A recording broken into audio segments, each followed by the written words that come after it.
Hello दोस्तों, welcome back to my YouTube channel. दोस्तों, आज हम लोग समझने वाले हैं कि प्रिंट हमारा कैसे वर्क करता है, यानी प्रिंट फंक्शन हमारा कैसे वर्क करता है। हम कुछ भी उससे प्रिंट करने को कहते हैं, वो सिंपल सा प्रिंट करके दे देता है। बट एक्चुअली में कंप्यूटर ऐसे तो वर्क करता नहीं है।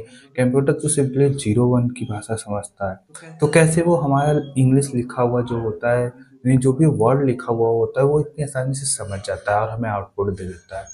तो यही सारी चीज़ें आज देखेंगे, तो वीडियो के अंत तक बने रहिएगा। तो चलिए बिना देरी किए हुए समझते हैं कि हाउ टू वर्क प्रिंट।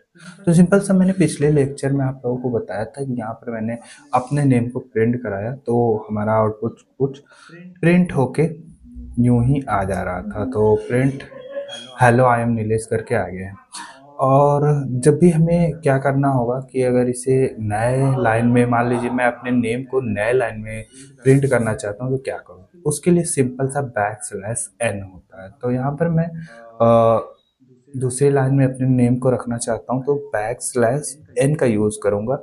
जब भी आपको किसी भी वर्ड को दूसरी लाइन में रखना होगा, वहाँ पर बैक स्लैश एन का वो लेंगे। तो यहाँ पर चलता हूँ, दोबारा प्रिंट कराता हूँ। तो देखिए hello I M and Nilesh जो है वो दूसरी लाइन में आ गया है। तो जब भी आपको कभी भी कहीं पे भी दूसरी लाइन में कुछ भी प्रिंट कराना हो, वहाँ पर बैक स्लैश एन इंक्लूड कर देंगे। ये तो बात होगी बैक स्लैश एन का।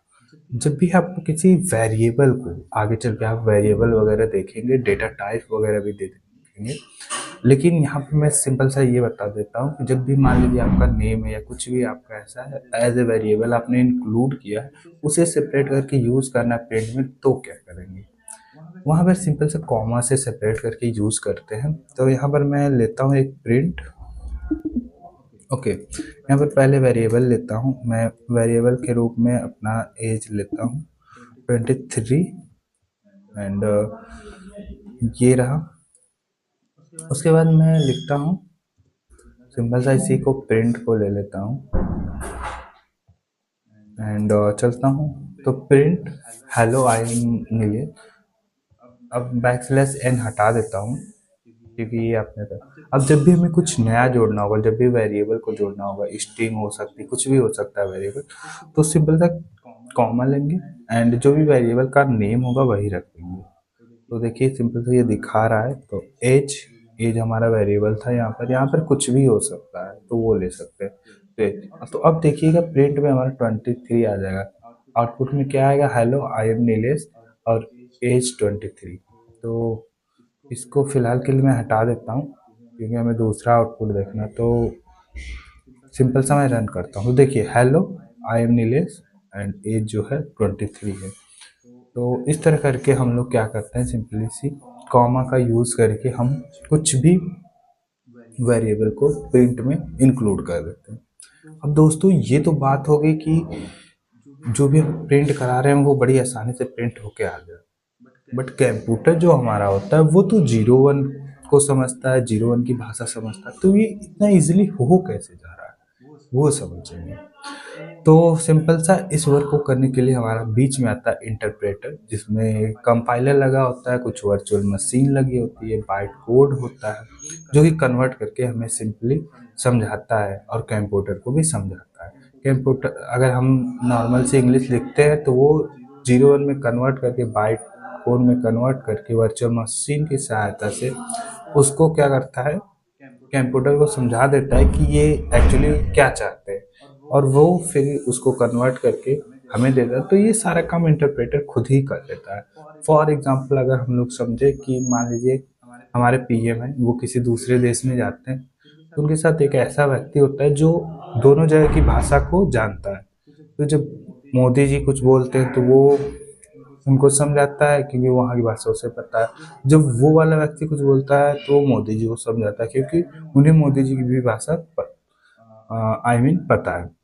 तो यही सेम काम इंटरप्रेटर करता है। ये जब हम कुछ भी लिखते हैं तो वो सिंपल सा कंप्यूटर को समझाता है, और कंप्यूटर कुछ भी लिखता है वो ये हमें समझाता है। अब ये वर्क कैसे करता है वो थोड़ा सा आपको दिखा दे रहा हूँ। तो ये मैंने एक इमेज उठाया है इंटरनेट से। तो यहाँ पर देखिए सिंपल सा ये पूरा जो इतना भाग है ये इंटरप्रेटर का है।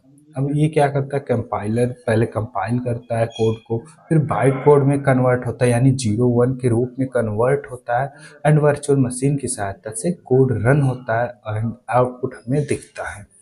अब यहाँ पर वर्क कैसे होता होगा, जैसे जब भी हमने कोई क्वेरी किया सोर्स कोड, तो वो सीधा कंपाइलर के पास आता है। कंपाइलर क्या करता है, बाइट कोड में कन्वर्ट करता है यहाँ पर, यानी कि यहाँ पर ये कन्वर्ट हुआ होगा 0 1 1 कुछ इस तरह का बनता होगा। अब एक्चुअली एग्जैक्ट मैं नहीं बना सकता, बट यहाँ पर ऐसा कुछ बनता है, डॉट TYC करके फाइल बनती है एंड फिर उसके बाद ये वर्चुअल मशीन में जाता है और वर्चुअल मशीन क्या करता है, इसको समझाता है पाइथन को कि क्या करना है और ये सिंपल सा रन कर देता है। रन करने के बाद सेम यही प्रोसेस उल्टा होता है और हमें आउटपुट दिख जाता है। तो ये सारा जो कंपाइल करना, बाइट कोड में कन्वर्ट करना, वर्चुअल मशीन से सारी चीज़ें करवाना, ये सारा काम क्या होता है, इंटरप्रेटर का होता है। तो जस्ट लाइक आप डेली लाइफ का एग्जांपल मैंने दिया था, वैसे ही वर्क यहाँ पर होता है, ऐसे प्रिंट वर्क करता है। तो आई होप दोस्तों आप प्रिंट में आपको कोई भी डाउट नहीं रह गया होगा और ये इमेज देख के तो अब आपको एकदम भी डाउट नहीं रह गया होगा। तो मिलते हैं किसी नेक्स्ट वीडियो में यानी कि अगली वीडियो में, तब तक के लिए नमस्कार, जय हिंद, जय भारत।